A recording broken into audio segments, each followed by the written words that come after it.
Hi, everyone.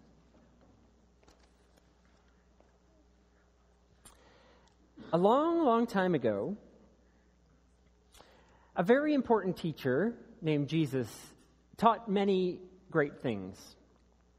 But one of the most important things he taught, and one of the things that we all try our best to continue to learn, is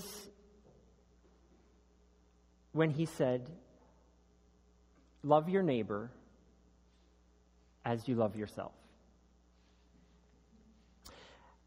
That, does anyone have any kind of idea what that might mean? What might it mean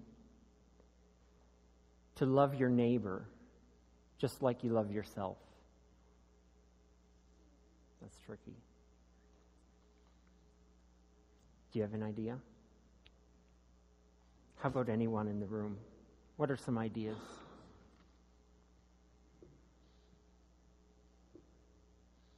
Don't be shy.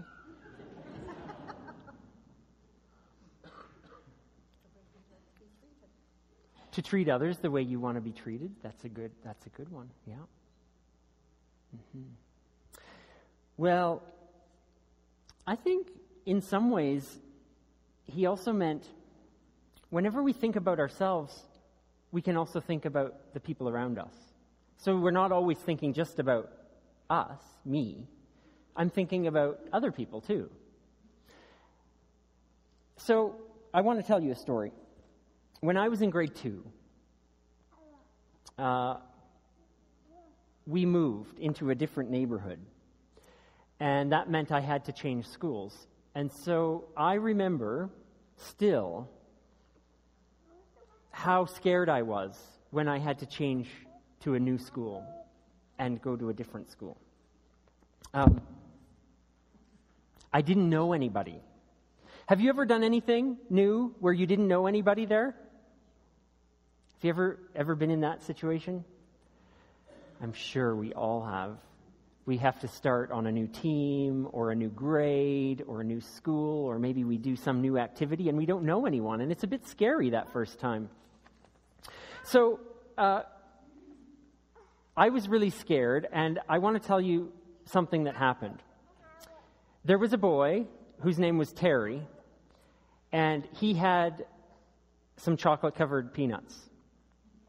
This is in the day when you could take peanuts to school. And he asked me, do you want some of my chocolate-covered peanuts? And I remember this.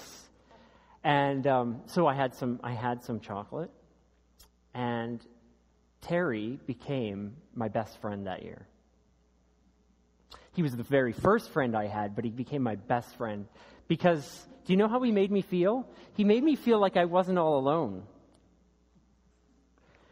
And that was so important, that I didn't feel alone. I didn't feel scared anymore after that. So, what are some other things we can do when we want to think about the people around us? Like if someone else is having a scary time, what are some things we can do? There must be a lot of ideas that we could come up with among us of things that we could do, just like Terry offered me some chocolate, made me feel a little less scared. What else could we do that could help someone who's maybe feeling scared or doesn't know anybody? What could we do to help them? Become a friend. Perfect. How might you do that? How could you do that? How could you be a friend? You could be nice. Exactly. You could be nice. Like you could smile. What would you say to them? Like if someone's alone and doesn't know anybody, what could you just say? Hi. Yes, perfect. Hi. That's a good one. You could share something with them. That's always a great thing to share something with them. Oh, that's a good one. Do you want to play with me and my friends? Oh, that would be fantastic. Those are all ideas that help us to be a neighbor and to love the people around us just as much as we love ourselves. It's perfect.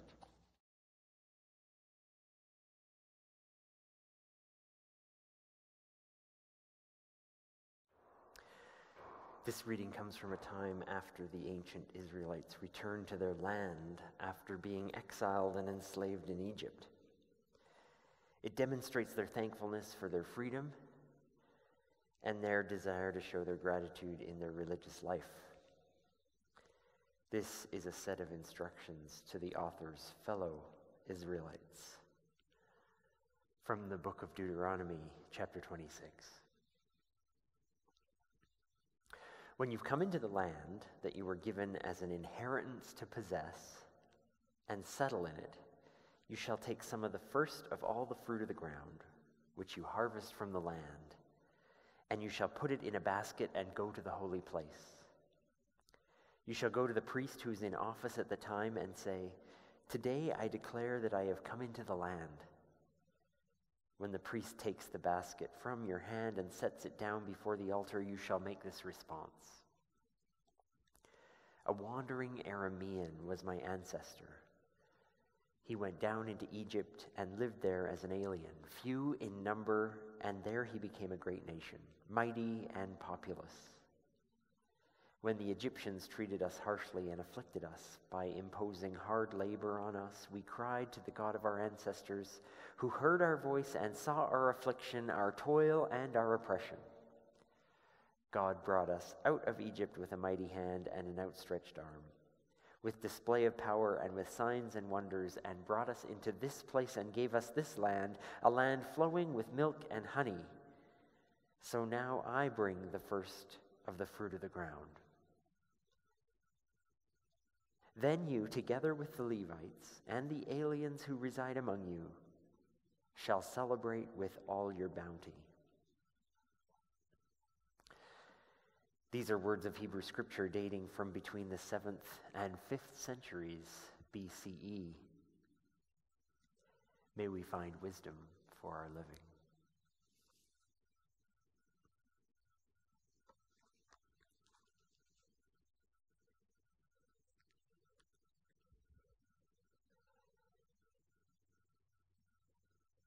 The following passage is from the early Christian community. It was written so that communities, in dealing with the intricacies of relating with one another, could be encouraged to act together in meaningful ways for themselves and for the world. It seems to have not lost any relevance or meaning in the intervening 20 centuries. From Romans 12. Let love be genuine. Hate what is evil. Hold fast to what is good. Love one another with mutual affection. Outdo one another in showing honor. Do not lag in zeal. Be ardent in spirit, serving God. Rejoice in hope. Be patient in suffering. Persevere in prayer. Contribute to the needs of the saints. Extend hospitality to strangers. Bless your enemies without cursing under your breath. Rejoice with those who rejoice. Weep with those who weep. Live in harmony with one another. Do not be haughty, but make friends with nobodies. Do not claim to be the great somebody. Do not insist on getting even, but take thought for what is noble for everyone's sake. If it is possible, so far as it depends on you, live peaceably with all. This is a reading from the Christian writings of the 1st century. May we find wisdom for our living. On the happy day that we brought our first child home from the hospital, we pulled up to the house, brought our precious bundle up to the front door, and then quickly realized that our house key was inside the locked house. Newborn baby, new exhausted parents, locked out. Luckily, it was the middle of summer and we sat outside on the front step until someone could come and let us in. What a start to our new family. It's not much fun, In fact, it's never much fun being on the outside looking in.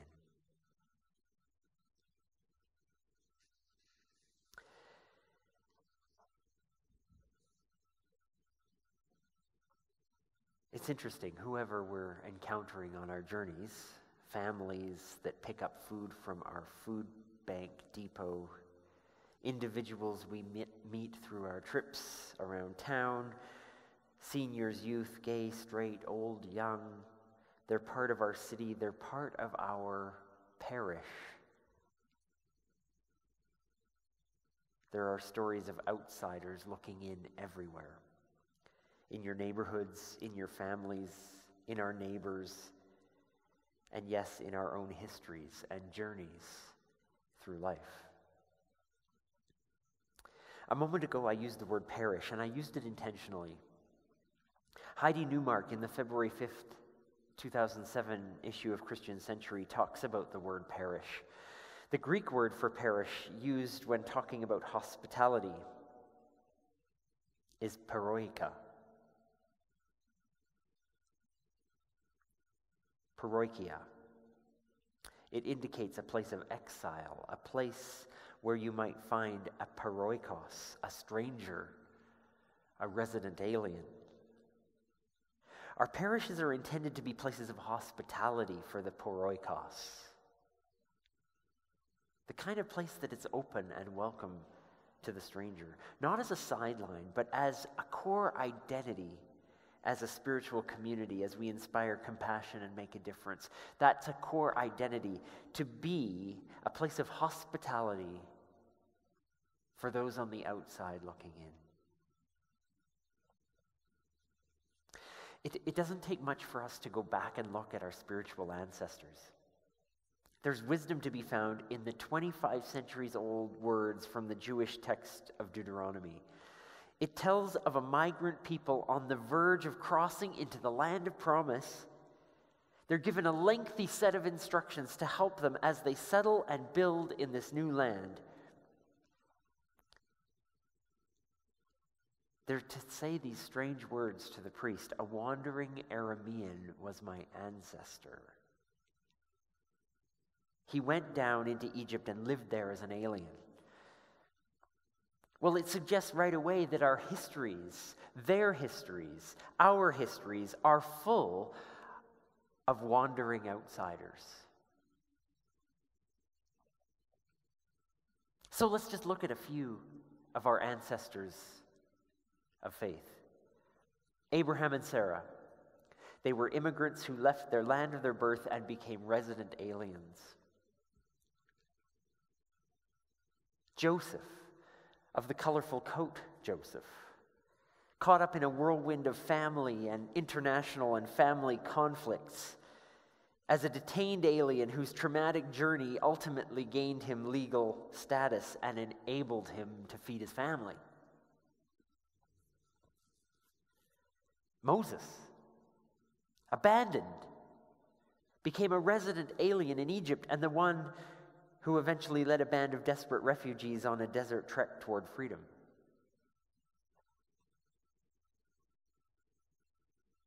Ruth stayed with Naomi as a foreigner in Israel. Even the countless stories of the Jesus tradition of foreigners, good Samaritans, welcoming the rejected, sidelined of society as being the key to understanding his teaching of love and compassion. Always those outsiders at the center of the stories. But enough of the past and the history.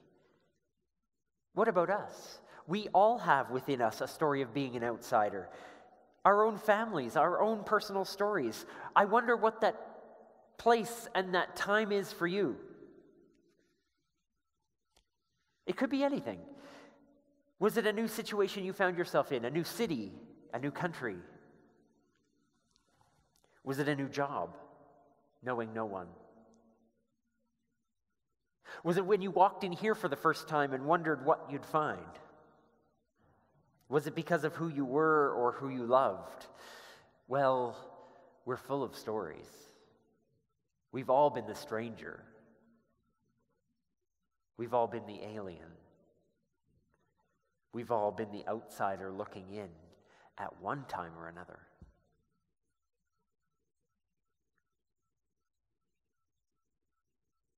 Those ancient words in Deuteronomy have some wisdom to share. In that we're not only to remember the connections of our past, but the wisdom there is also a call to action. Because, after they were given directions of how to show gratitude for the place they ended up, this bunch of Hebrew travelers are given one more instruction. When you get there, together with the Levites and all the aliens who reside among you, you shall celebrate with all that you have. Have a party. The key word there is together. The only way to celebrate what we have is together with all who are outsiders, all the aliens, all the strangers, everyone together having one big whoop up.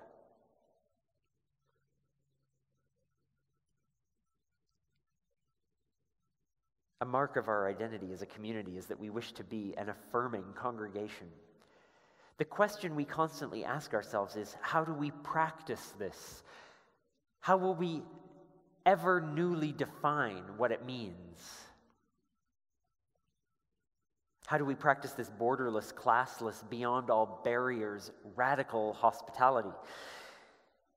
Maybe it's one person in the parish at a time when we encounter them, someone on the outside looking in. Maybe it's to open your heart and your willingness to stop, to get to know, to be a help to the paroikos, the stranger, the resident alien.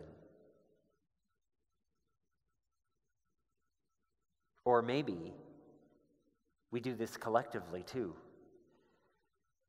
as a community that ensures that we're remaining true to the radical inclusion that we so easily speak about.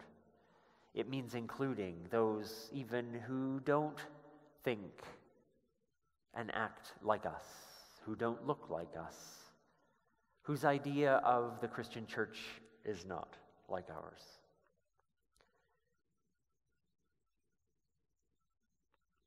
For those whose political ideas are not like ours.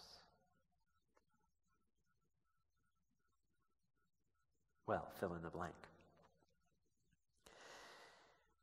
We don't really need reminding of what a challenge that call really is. The squabbles in the newspaper about NIMBYism for every new program that we could think of, about security worries when we invite refugees into our country, about safety.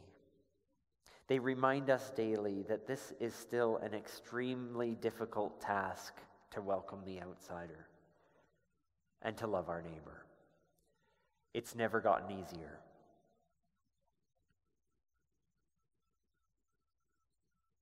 That's where we're in danger, all of us.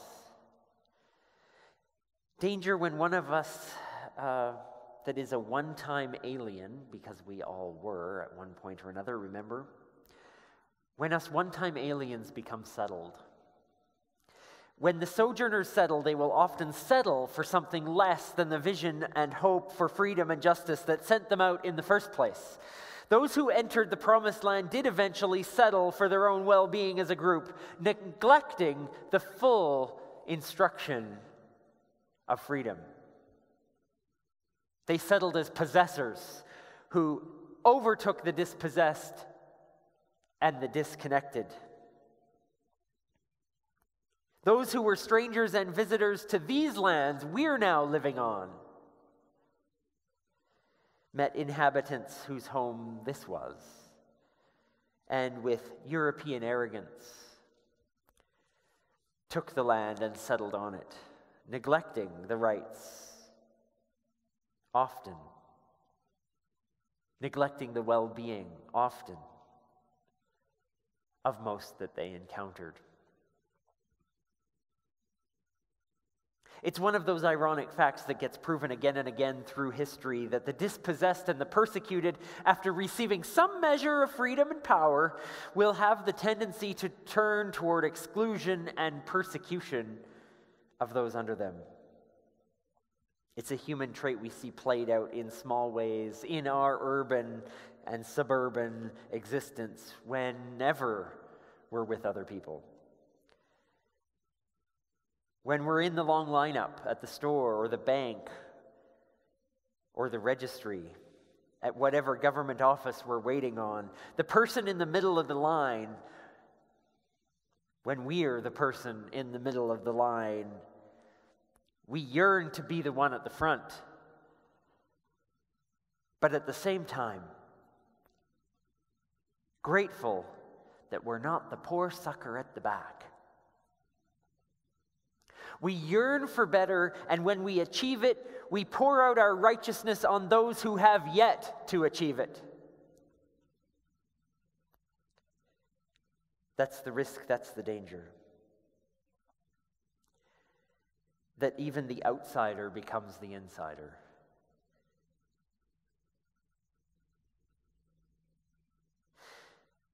But we have to refuse to settle until there are none displaced from the party.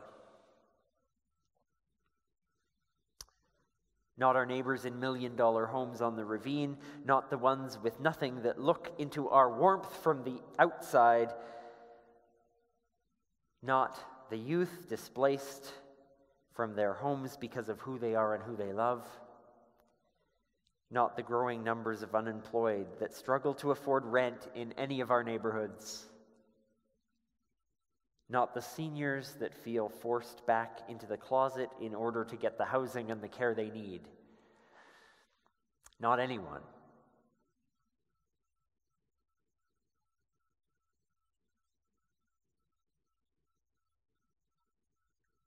How else can we celebrate with all the strangers and aliens and be grateful? How else can we do it unless nobody is absent from that party?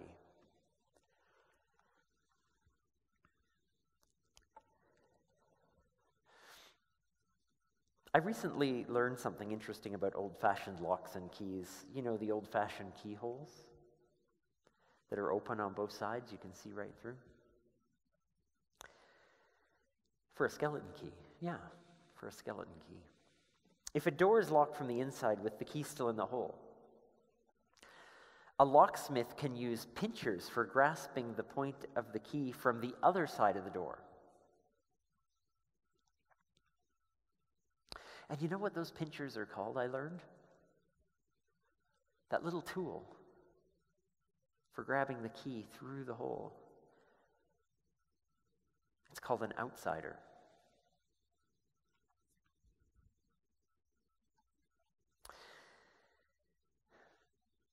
Outsiders want nothing more than to open the door, to have the door opened and experience the warmth that those on the other side experience.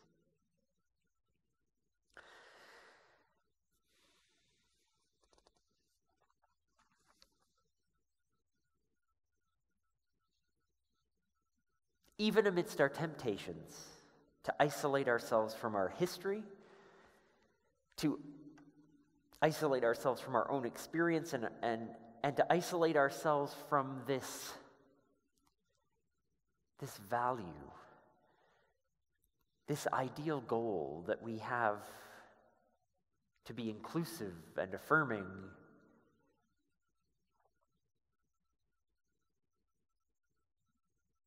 we're still tempted to lock the doors and turn out the lights because it's easier.